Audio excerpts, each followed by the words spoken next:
Hello guys, welcome to Mel Production Service. Today we will be discussing about what we call BIOS.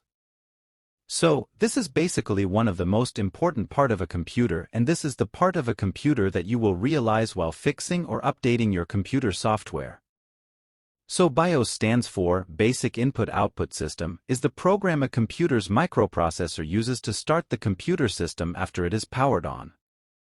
It also manages data flow between the computer's operating system, OS, and attached devices such as the hard disk, video adapter, keyboard, mouse and printer.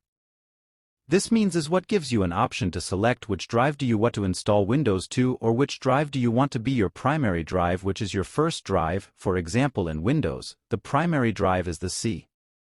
So, C drive is also the main partition, often the main drive itself.